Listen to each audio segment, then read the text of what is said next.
I love the 1,000-Year Door, and I'm a challenge runner at heart. So I think this time I will do a pacifist challenge. I'm going to refuse to use the jump and hammer attacks, instead relying on things like attacking items and special attacks and whatnot in order to go through the game. As with all of my challenge runs, I've given myself infinite money because there are plenty of free yet time-consuming ways to get infinite money before you even complete the first chapter of the 1,000-Year Door. Additionally, Superguards are banned in all of my runs. I say that this is because I care about strategy, but secretly, it's just because I'm really bad at them. By banning Superguards, I can pretend that the run is harder since I've given myself an additional restriction, but in reality, I would probably only nail one Superguard in the entire run if they were unbanned, so it's just me covering for the fact that I'm a fake gamer. But this is just going to be a pretty chill, pretty easy challenge run. No attacking is not the hardest thing in the world, but I think it'll be fun. Now, the first order of business is to head to the shop in Rougeport Square and buy a bunch of fire flowers. Oh, okay, well I guess I can help Goombella out. So, here is how I'm going to approach fights if I don't have items to kill them. I'm just going to run away. I can't run away. So, like, normally you could just Superguard your way out of this fight, but I'm bad at Superguards. I mean, I banned Superguards, so that's not an option for me. So I have to use Jump and Hammer to kill Lord Crump, which means that before it even got started, the run is over. The run is invalid. This is really awkward. I do know one thing, though. This is Goombella's fault. And she will pay. I'm going to fucking kill her. Yeah, I don't think she's getting up anytime soon. Now, as I was saying, first order of business in this pacifist run is to buy a bunch of fire flowers. Remember, if we use flowers to kill people we don't like, then it's not murder, it's just nature taking its course. This also applies in real life. For legal reasons, this does not apply in real life. The professor wants to give me a tutorial on how badges work, but I am a seasoned 1,000-Year Door veteran. I know how badges work. You spend BP and equip badges, which means if you find a badge that costs 0 BP, it's a good badge because it's free and you just always leave it equipped. So I'm just going to leave this one on for the rest of the run. The first boss, Blooper, is arguably actually easier under this challenge run rule set than she would be normally. Her gimmick is that she has 2 different tentacles, and you need to kill both tentacles before you can damage her, because she's hovering out of sight on the ceiling, and you don't have any attacks that can hit the ceiling yet. However, each of the tentacles only has 3 HP, which is the amount of damage that a Fire Flower does. Also, the Fire Flower can hit Blooper on the ceiling, so we just spam Fire Flowers over and over and over until Blooper's dead, and yeah, it's pretty easy. Not that Blooper is an especially challenging boss in general, but if you're struggling with the prologue boss of the 1,000-Year Door in 2024, my advice is just to buy a bunch of Fire Flowers. In Chapter 1, we run into our first fireproof enemies, but thankfully they are located after a shop that sells POW blocks, and POW blocks can deal 2 points of damage, which is exactly the amount of HP that all the fireproof enemies in Chapter 1 have. Other than that, Fire Flowers are my go-to, and just before the Gold Fuzzy fight, I get my first level up. Now, unlike almost every other challenge run under the sun, I think in this one it is correct to invest in HP, and not just a little bit. In the beginning of this run, HP is probably the only stat that I care about. Remember, I can't use partners moves, and I can't use jumps and hammers, so there's not really any use for FP, and at the moment, I don't have any badges that will help me, because most of the early badges are variants of jumping and hammering. Now, because a single courage shell invalidates the entirety of the Gold Fuzzy fight, I'm going to take this opportunity to break character and explain the rules of the challenge run. Something that I probably should have done at the start, but I thought I was very funny with the Goombella murder thing, even though realistically it's probably not that funny. This is a challenge I'm referring to as Pacifist Mario Alone. The challenge running community calls it Disabled Mario Alone, but I'm a disabled gamer, so all of my TTYD runs are disabled. The rules are very simple. First, I used a code to set my partner's HP to 0. This way, they are both unable to attack and unable to meet shield. Mario is truly alone in this run. As for the pacifist thing, that means I'm not allowed to do standard attacks. No jumping, no hammering, and if I weren't doing Mario alone, I wouldn't be able to use partner abilities either. The final stipulation is that I must have the double pain badge equipped at all times, and so I hacked it into the game early so that I could have it on for Chapter 1. Normally it's only available starting in Chapter 2. You might have noticed that I also gave myself Jumpman and Hammerman early. Initially I was going to have these equipped in order to disable the jump and hammer commands, but I couldn't find a way to make them cost 0 BP without also making every single other badge cost 0 BP, and I didn't want to do that, so we just end up with them eating space in my inventory, whereas I just have to, on the honor system, not use jump or hammer. To this end, I recorded full VODs of all major fights, so if anyone wants to verify that this run actually happened, I have them. And yes, for the one person who asked on my level 1 run, this time I did record the mandatory Goomba fight in Chapter 6. One of my friends dared me not to use fire flowers on red bones, but she forgot about POW blocks, so I handled him handily, and then I grinded Mario up to level 4 with 25 HP. This is because Hooktail is going to be a big problem for 2 reasons. The first is that attack effects R only affects jump and hammers, something I'm not allowed to do. Therefore, I can't ever lower Hooktail's attack power. It's always going to be 5, which with double pain on is 10 damage per attack.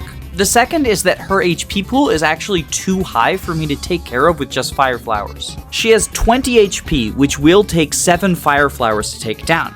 However, once you kill her, she revives herself at 10 HP, which requires 4 fire flowers. That's 11 fire flowers, and I only have 10 inventory slots. The Strange Sack is on floor 50 of the Pit of 100 Trials, and I don't think I'm suited to go down there yet. So I have to find something that does more damage than the fire flowers. And thankfully I can. If we go shopping over and over and over again, we rack up shock points. And 2 of the rewards for shop points are Thunder Rage and Shooting Star, which deal 5 and 6 damage respectively. Getting both of them requires me to make 70 purchases, which is incredibly mind-numbing. If I really wanted to, I could get multiples, because every 300 shop points, it loops back down to 0. So if I get 350, I get 2 Thunder Rages. 370, I get 2 Shooting Stars.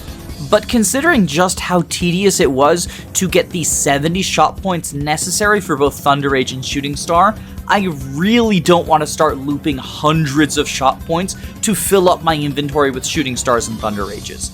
I will have to instead make do with the Pretty Lucky and Close Call badges, allowing me to dodge Hooktail long enough for the Fire Flowers, Thunder Rage, and Shooting Star to take her out. I do get a life shroom for 150 purchases, which makes my effective life total 35, and I can use Sweet Treat to fill up on a little bit more HP, although that does take a turn off from attacking, so I need to recover more HP than I would lose for it to be worth it. I'll be honest, it takes me a few attempts, but I think Hooktail might be telling the truth about her feet, because on the one run where I misinputted and accidentally smelled her feet, that's the one where I got lucky enough to win. So I guess the moral of the story is sniff feet and you become a better gamer.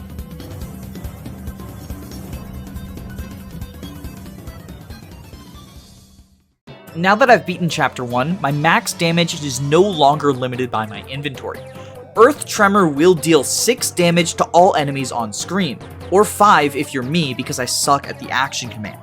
I can use Appeal to refill my star power, and then use Earth Tremor again to deal 6 more damage. This means that as long as I can stay alive, I can theoretically kill any enemy.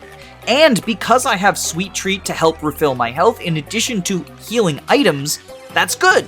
I put this strategy to work immediately in the first boss fight of Chapter 2, the Shadow Sirens, and honestly, I think they're kind of designed to tutorialize Earth Tremor. There's 3 of them, and Earth Tremor does a good deal of damage to all of them. In standard play, you can use Coops, or, like I did, a Fire Flower to finish them off and just take care of the boss very easily. On a related note, I finally care about a stat other than HP, and it's BP, the best stat in Paper Mario. I could use damage dodge in order to reduce the impact that double pain has on me, because double pain only factors in the damage after your guard. However, I'm interested in something much more degenerate. I'm buying a fuck ton of super appeals from the Pianta parlor, because hey, I've already engaged in a ton of capitalism to beat Hooktail, what's a little bit more? And on the topic of capitalism, normally the best shop in the game is Chapter 3 because of point swap, but I would argue that for this run, Chapter 2's shop is much more valuable. Here you get Ice Storm and HP Drain, both of which are very good attacking items. HP Drain is a single target 5 damage that also heals Mario by 5 HP. On the other hand, Ice Storm attacks everyone for 3 damage, but it has a freeze chance and anyone who's frozen is unable to move for 1 turn and then takes an additional point of damage when they thaw out, meaning that it can be a 4 point of damage AoE, although it isn't always. As a demonstration of just how powerful these two items are in concert, I went into the boss fight with Magnus von Grapple at lower than max HP. I had 19 out of 25. By spamming these two items, I was able to end the boss fight at max HP, meaning that not only did I kill him functionally damageless, I did better. I killed him functionally negative damage. I ended the fight at max HP and it wasn't even particularly close. I definitely went into this fight with 19 HP to flex on him, and it's not because I forgot to heal before going into the fight, and there's a mandatory X-Not fight before Magnus von Grapple that I just wasn't prepared for, and I had to appeal in order to get the... Okay, it is, I admit it, I fucked up, but who cares, I won anyway. Next. Chapter 3 has the most mandatory fights in the game, but for the most part they're all pretty simple. If GRUBBA tells me not to use items, then I kill people with Earth Tremor, and if GRUBBA tells me not to use special moves, then I kill people using Ice Storms. Being told to get hit 5 times with double pain equipped is usually a death sentence, but other than that, none of the conditions are a big deal to me. I'll have every single match available for my patrons, so if you're interested in watching me kill Goombas and Koopas, then that's where you would want to go, but for the purposes of this video, I'm just going to highlight the most interesting ones. First up is the Armored Harriers, and in case you're wondering, no, I don't have a way to beat them without Yoshi, which means that this run is double invalid. But the challenge running wiki does say that there is an exception on Mario alone for this because it is quite literally impossible without Yoshi. If it makes you feel better, we named Yoshi after Gilliam, the most benchable Armor Knight in the Fire Emblem series. So, he's going to be riding the bench for the rest of the playthrough, but just this once, we are relying on him to get us through this. Well, I won't even necessarily say fight, because I always consider this more of a cutscene than an actual fight. At best, you could describe it as a puzzle that uses the combat system of TTYD. Next up, I want to show you Koopinator, not because he's hard, but because he demonstrates why this challenge run leaves double pain equipped. As you can see, with the power of HP Drain, single target bosses are incredibly easy to kill. Even with them dealing double damage output, I am constantly out healing him, and I can just wear him down because attacking items pierce defense, and if I level up and just invent an HP, then I have this huge cushion of HP to work with that will carry me throughout most of the game. And this same principle applies to the Rawk fight. YouTube, don't demonetize me, that's R-O-C-K space H-A-W-K. Get your minds out of the gutter, y'all. But yeah, if you just invest in HP and use HP Drain to supplement your HP even more, you can get through basically any early game boss fight that doesn't have ads incredibly easily. And I've already shown that I have strategies for dealing with multi-boss fights as well. Bear in mind that this isn't me going out of the way grinding. I did grind in Chapter 1, because I needed to get an HP pool in order to beat Hooktail, but outside of that, I've basically only been fighting enemies when I need to. It's much faster to run away than it is to use up my Earth Tremor or use an item in my inventory and have to go all the way back to the shop or appeal on a later enemy. Now, don't get me wrong, I don't think that TTYD being easy is a problem. The game was aimed at children, and when I was a child and didn't fully understand the battle system, I found the game pretty difficult, and I considered Glitzville to be both a highlight and a difficulty spike. It's just amusing to me how easy it is to trivialize these things when I take advantage of the good battle items as well as just investing everything in HP. Which again is weird because usually the best thing to invest in is BP, but this challenge run has flipped everything on its head.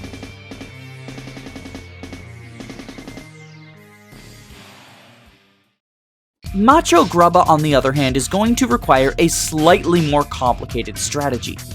He has 60 HP, which is a very high HP pool for this point in the game, and one of his abilities is to give himself the double act status, which lets him move 2 times per turn.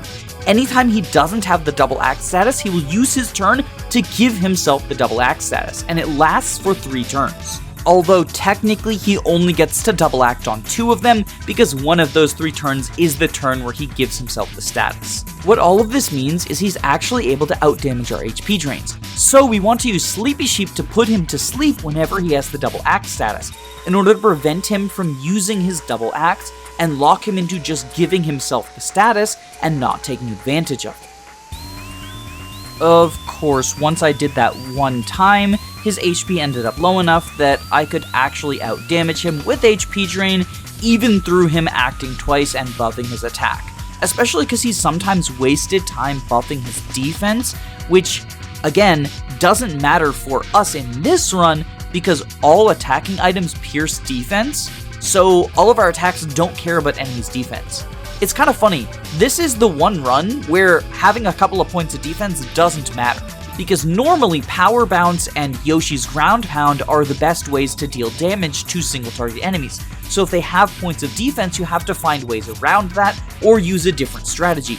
But in this case, our default strategy is attacking items, which means that, like, we never care about defense.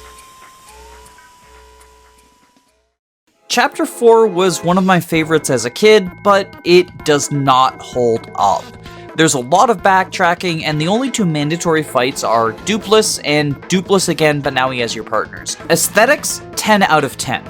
Story, 10 out of 10. Vivian, 11 out of 10. Everything else is pretty bad. As you can probably see from the footage, I use a combination of stopwatches, timeout, earth tremor, and HP drain. HP drain is my best friend in this run. It's just so good. I really did not give this item a second thought until I started this pacifist run, and wow, yeah, it's really, really good. I mean, like, you've got a lot of stronger tools in vanilla, things like Yoshi, things like Power Bounce, but if you're talking about powerful items, I think HP Drain is probably slept on. There's a lot of fights in TTYD where there's only one enemy you care about targeting. Even some of the bosses who have ads, such as Grodus or Dooplis, you don't need to kill their ads, you just need to kill them. Especially in the Dooplis fight, focusing on Dooplis instead of the partners is really worth it, because if you kill Goombella and Koops, you then have to deal with Flurry and Yoshi, and typically they are going to be stronger. Anyway, I love Dooplis' song, so like, let's jam out to that.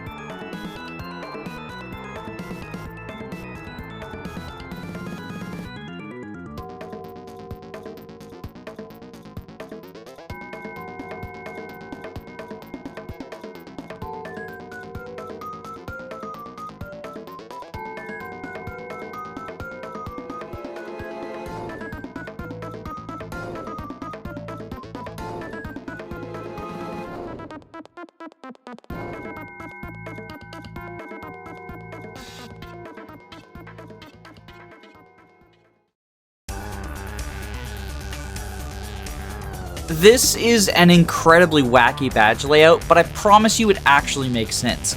P down, D up is just upside for us. It boosts Mario's defense, and Mario doesn't use his power for his special moves. It makes it so that I can actually out-heal Cortez's attacks in Phase 1 and Phase 2 using Sweet Treat. This means that I can go into those phases relatively slowly. This battle ended up taking like 25 minutes just because I kept appealing, sweet treating, and only attacking Cortez either with items or with special moves when it was definitely safe to do so. But it was worth it because I entered Phase 3 relatively high in both HP and in special power. Not as high as I would like to be, but high enough, especially since any AoE moves can take down all of his weapons. and I had a lightning bolt as well as a shooting star able to do that. And when all else failed, Earth Tremor can get rid of all of the weapons while also dealing damage to Cortez.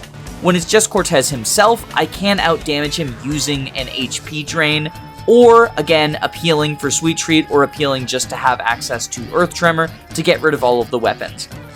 This was a pretty easy fight, all things considered, although it definitely took more strategy than the Chapter 3 and Chapter 4 ones, where I just spammed the best item in the game, HP Drain. Seriously, I'm so high on HP Drain right now.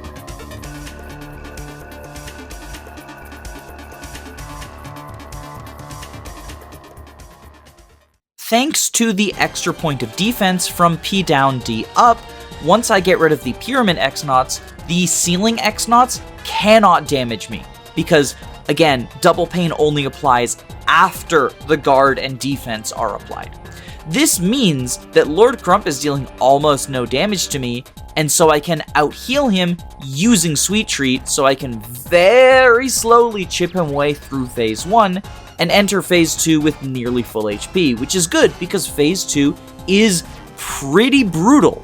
In addition to all reliable HP drain, I end up whipping out Art Attack for the first but definitely not last time in the run.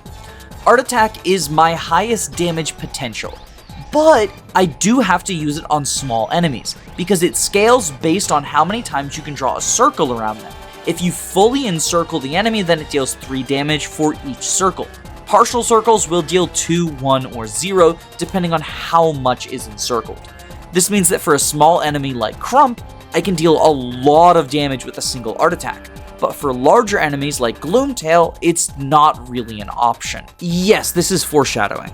Anyway, I get a level up after defeating my rival and decide to invest in HP, although honestly this decision doesn't matter because now I have access to Chet Rippo, who will let me for a marginal fee reallocate my stats. I always have to have a minimum of 5 HP, 5 FP, and 3 BP, but that doesn't really matter because those are the minimums that I want anyway. And that's because I also have access to Double Dip now, which is the first thing I can actually spend FP on.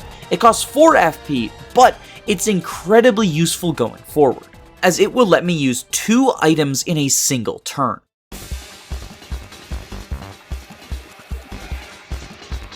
I know I said I would show the mandatory Goomba fight because of one commenter, but it's time to reveal that that commenter was actually my friend Dawn of Day.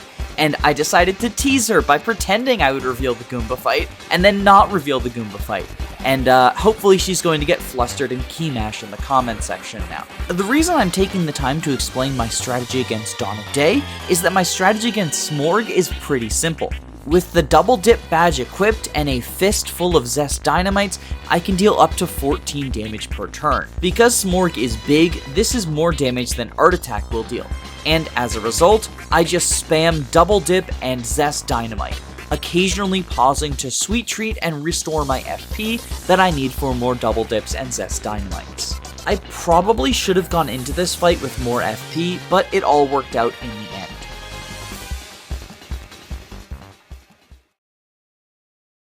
I have a similar strategy in mind for Magnus von Grapple 2.0, or as I like to call him, Magnus on the Moon. I gave myself 20 FP, which is exactly enough to launch all 10 Zest Dynamites at him over the course of 5 turns. But we ran into a little bit of a complication. After the first 3 turns, I forgot he starts using his cock gun. And the cock gun is an extremely strong attack. So strong, in fact, that it outpaces the healing that I can get from Sweet Feast, which is something I didn't realize at the time. So I tried using Sweet Feast, thinking maybe he would use an attack other than the cock gun, and I could just sort of coast off of that and launch more dynamites at him and kill him before he could whip his dick out again, but I was wrong. He uses his cock, sucks up the audience, launches them at me, and I'm back to square one. So here we go. Hail Mary play, it's time, clock out. Is it going to work? Is it going to work? Well, obviously it works, because that's the attempt that I'm showing you. I first tried him, which is pretty awesome, but yeah, he's down for 2 more turns, and he eats 4 more dynamites to the face. GG, easy, should have kept your dick away, I guess. I mean, or maybe not, like, no shame.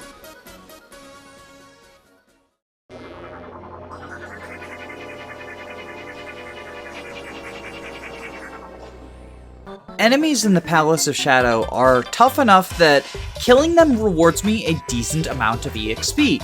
And this is good because I want to grind levels before we have to go into the boss rush that is the second half of the chapter. As you can see from the footage, Art Attack is my best friend. But as previously mentioned, Art Attack is actually not going to be good against Gloomtail because Gloomtail is too big.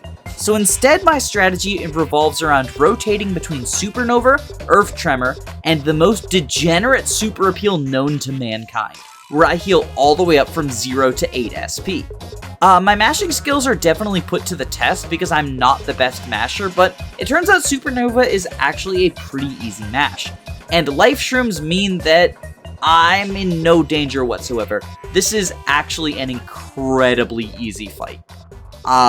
Sorry if that's disappointing. Don't worry, they get harder from here.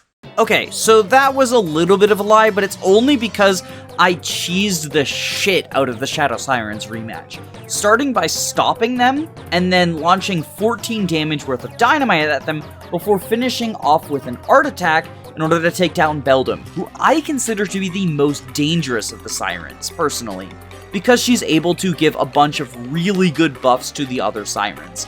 I get a little bit chip of Marilyn on here too, but most importantly is killing Beldum before she can do anything else. I try and fail to stop them again, so after taking a turn off to appeal, I decide to go for another Art Attack.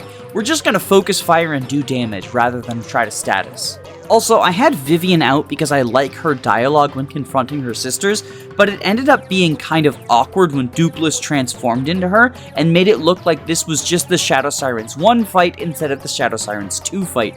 I mean, you can tell the difference because the HP bar is in the background, but it was really awkward and I didn't even notice it until editing. Anyway, because my second attempt at freezing the Sirens fails, my HP gets low enough that I need to use a Sweet Feast to recover. I then double dip into Zest Dynamites in order to finish off Marilyn, and with just Dooplis on the field, it's pretty simple, just a couple more sticks of dynamite and he is dunzos. This fight was pretty sloppy. It could have gone a lot better, and I really should not have gone for those extra stops after the first one, but all's well that ends well. Now we move on to Grodus, Bowser, and the Shadow Queen. We are in the endgame, fellas. These are some of the hardest fights in the game, and they're going to push my strategic mind to its limits. Grodus is up first, and the gimmick behind his fight is that every turn he spawns 2 more mini Yuxes, and he gains +1 defense for each mini Yux that he has.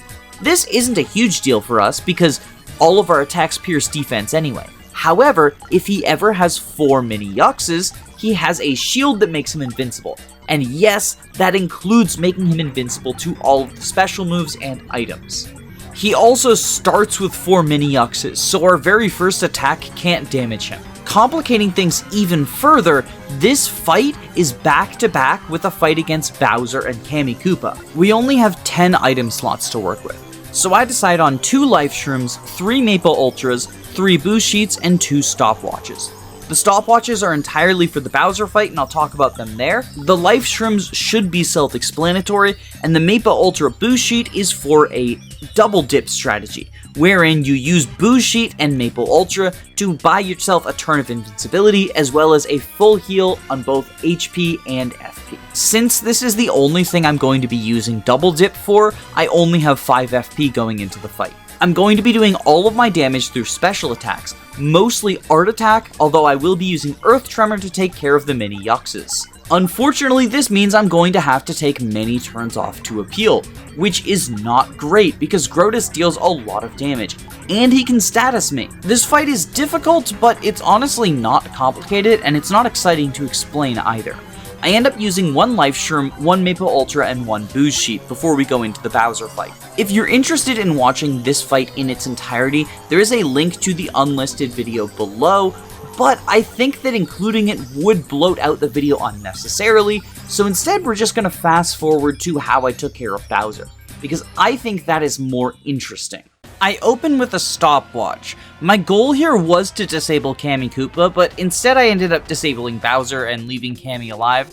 That's fine, I do want to kill Kami as quickly as possible. I'm following the D&D philosophy of hard target the mage because they do so much damage. Much like Beldum before her, Cammy can give positive statuses to both herself and Bowser. However, one additional wrinkle is that she also has the ability to heal.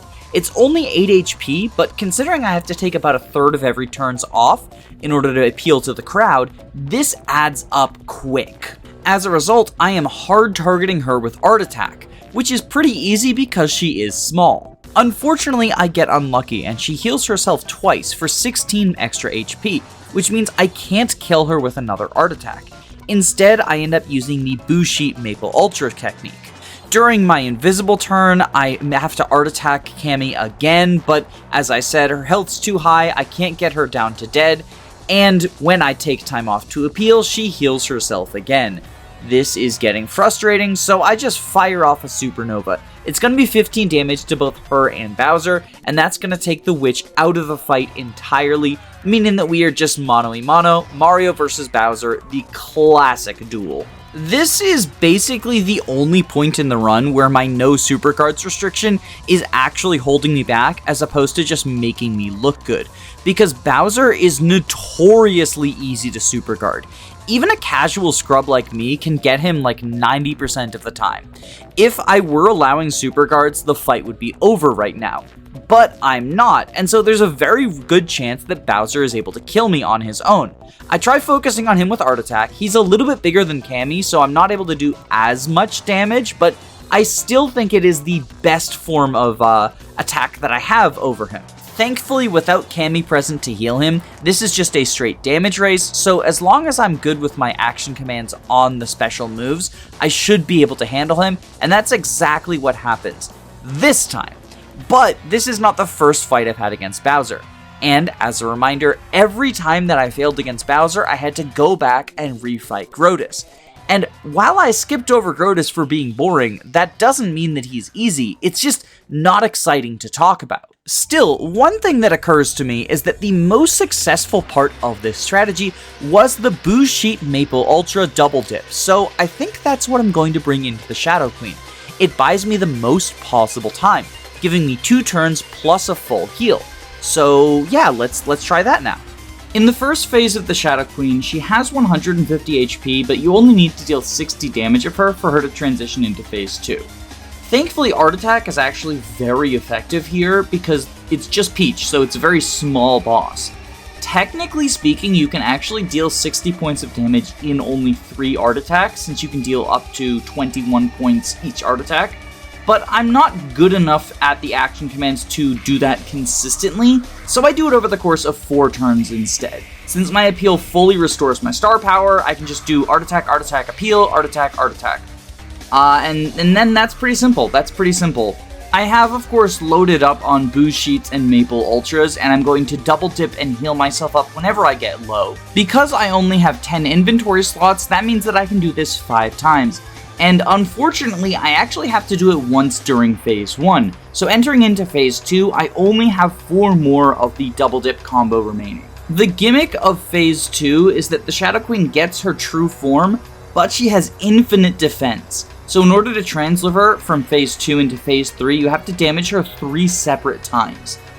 As an aside, a commonly known exploit is that all 3 bombs from Bobbery's Ba-Bomb Blast count as separate instances of damage. So if you use Ba-Bomb Blast on the turn before you enter phase 2, she will automatically move to phase 3 when the 3 of them detonate.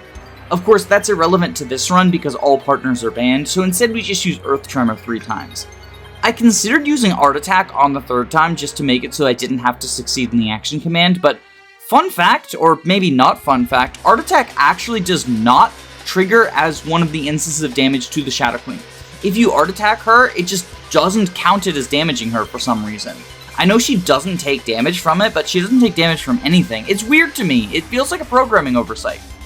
Anyway, after a very long and unskippable cutscene, we enter into phase 3, and this is where the true Dark Souls begins. The true Shadow Queen fight begins. We have to deal bare minimum 150 points of damage, but probably more because the Shadow Queen's hands do have the ability to drain life from Mario.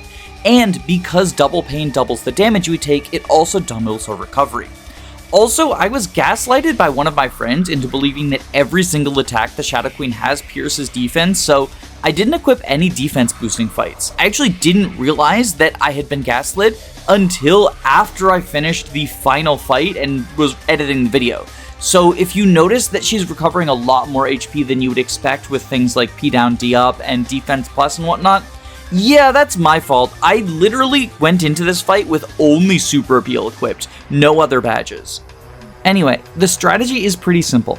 Art attack when we need to deal big damage, and earth tremor when the hands are out so that we can damage the hands and prevent them from life draining. Appeal when we need more star power, and use the double dip combination when we're low on HP. But therein lies the problem. Eagle-eyed viewers might have noticed that I used double dip during phase 2 and just didn't comment on it. This means that I have 3 more instances of double dip left for the entire fight, and that's just not going to be enough to sustain Mario. I can tell that we have a winning strategy and we will be able to outdamage her eventually, but not with our current resources. So I have 2 options. Either grind to an obscene level or go through the Pit of 100 trials, get to floor 50 and get the strange sack. I'll be honest, I really don't want to go into the Pit of 100 trials. This rule set is the one where the strange sack would be the most helpful, but it is also the one where I think going through the pit would be most difficult. But I can't see any other option. Grinding is not only boring, but it doesn't make for a good narrative. I feel like being at an excessively high level is just not a fitting conclusion to the story. So, I decide to grit my teeth and go down into the pit. Yeah, it turns out the Pit of 100 Trials is actually super easy under this rule set. With all of my super appeals and the access to Sweet Feast as well as Art Attack, I can take out basically every enemy loadout with little to no trouble. Honestly, I don't really know what I was worried about. I guess I had it in my head that because of the limited item space and my reliance on items for damage in the early game, that it would be difficult to go into the pit, but I'm not really relying on items for damage anymore. Like, I'm just using star power, and yeah, it sucks to have to take turns off in order to restore my special, but honestly, that's the way that it's been in every single story fight for like the second half of the game, so I don't know why I thought the pit would be any different. And usually I can Art Attack to kill all but one enemy, and then just refill using Sweet Feast until I get all the way up to full before killing that one enemy. So now that Mario has his sack, it's time to go fight the Queen once again. Also, very quick plug, if you do want to, for some reason, watch me go through the entire pit, that video is going to be on my Patreon.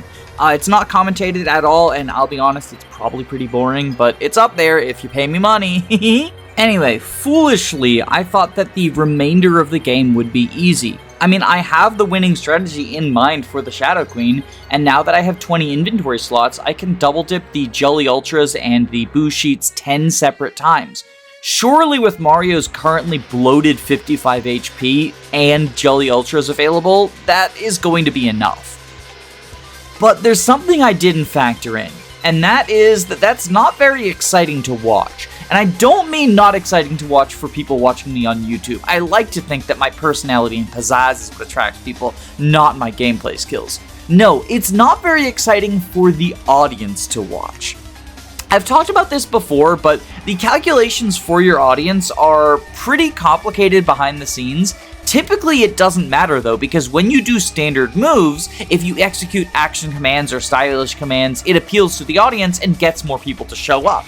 Unfortunately, I'm not doing standard moves. Appealing helps a little bit, but honestly much less than you would expect. Things like running away or taking a turn off to, I don't know, use a Jelly Ultra and a Boo Sheet but not actually attack the boss at all, tend to make your audience members run away.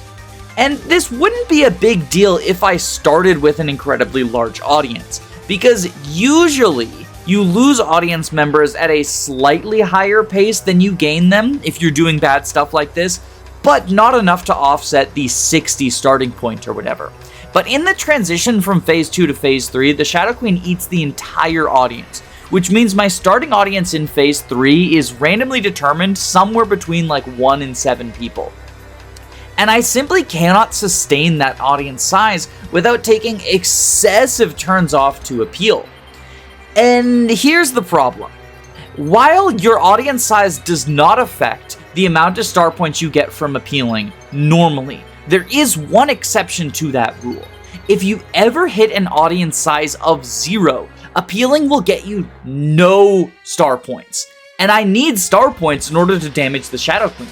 But I need audience in order to get star points. And the actions that I'm taking to damage the Shadow Queen or sustain Mario, for some reason, are just not appealing enough to the audience to get them to continue to watch. You would think, with the fate of the world at stake, that maybe, just maybe, watching someone bounce up and down on a crystal star would be appealing enough. But unfortunately, that's just not the case in Rougeport. For whatever reason, they got more important things to do. And once we hit 0, there's kind of no recovering from it. This truly is Mario alone. No audience, no partners, no friends, no hope. Okay, well, technically there is a little bit of hope. There are a few things that can cause your audience to come back when there's no audience. One of them is, of course, executing action commands on standard attacks, and one of them is doing stylish moves on standard attacks. We can't do either of those. But one thing that, for whatever reason, causes audience to come back in large numbers, both when you're at 0 and when you're at higher numbers, is getting knocked down into peril or danger. So I need to adjust my strategy slightly. I need to get knocked down into peril and danger pretty frequently, both before I lose my entire audience and if at any point I get brought down to 0. Unfortunately, there's another wrinkle in this plan. Because the Shadow Queen gets 3 attacks per turn, it's actually pretty difficult to have myself get knocked down to peril or danger without then getting killed by one of her follow-up attacks, since each of her hands gets to act independently and also the body gets a turn. So I decide to use a couple of life shrooms. Since they only recover 10 HP, they are generally worse than the Jelly Ultra double dip combination, but because they can allow me to die, which does count as getting knocked down into peril or danger, they open up a wider possibility for attracting more audience. It's still going to be very difficult. I'm going to have to balance appealing even when I don't need star points just to maintain the audience, with dealing damage, with using items in order to prevent the Shadow Queen from life draining, with yada yada yada. It is a lot of fine lines to walk and balance at the same time. But I think I can manage these spinning plates. And spoilers, I guess, I can. It took me 3 days of just continuing to try attempts at this, but eventually I did defeat the Shadow Queen. And I don't think any sort of post-commentary I can give would give it justice. So instead, I've just decided to insert the entire fight into the video. There's a timestamp below if you want to skip over it just to the very end.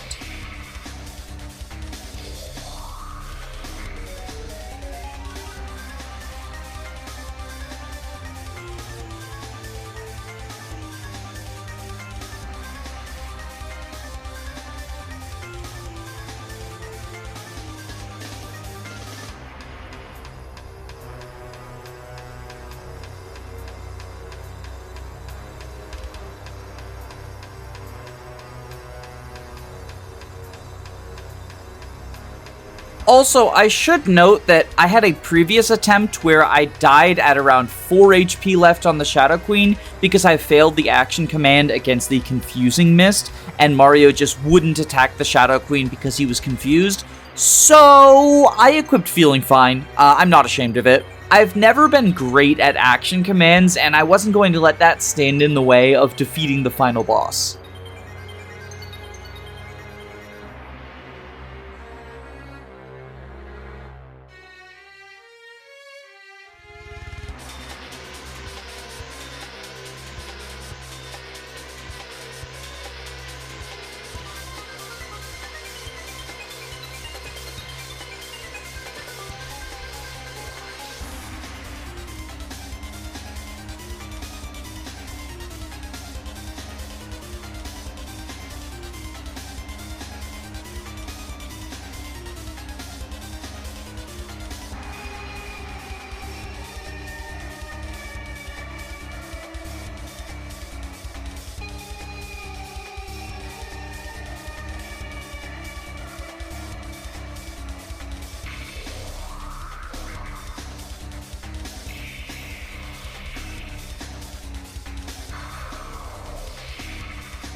God, you have no idea how satisfying that was.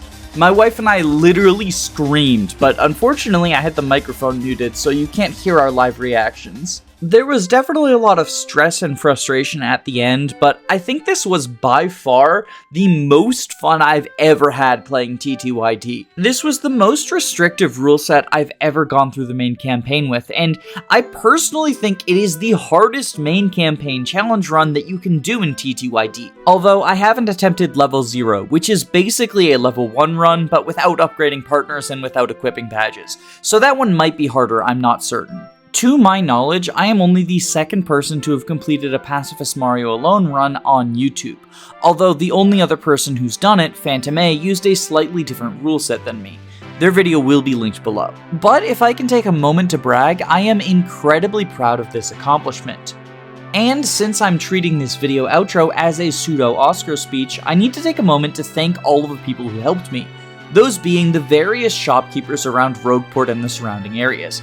I wouldn't have been able to defeat the Shadow Queen if I didn't use the power of capitalism. I mean, I probably spent over 1 million coins throughout the course of this run.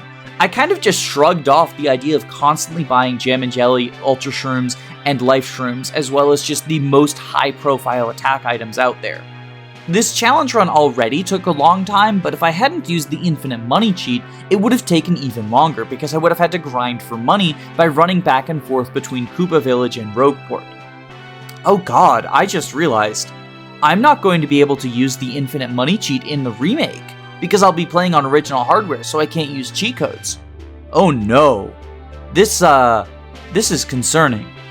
I kind of wanted to stream the remake when it came out and do a challenge run playthrough of it, but if I don't have access to my precious infinite money cheat code, I'm not sure that I can do that.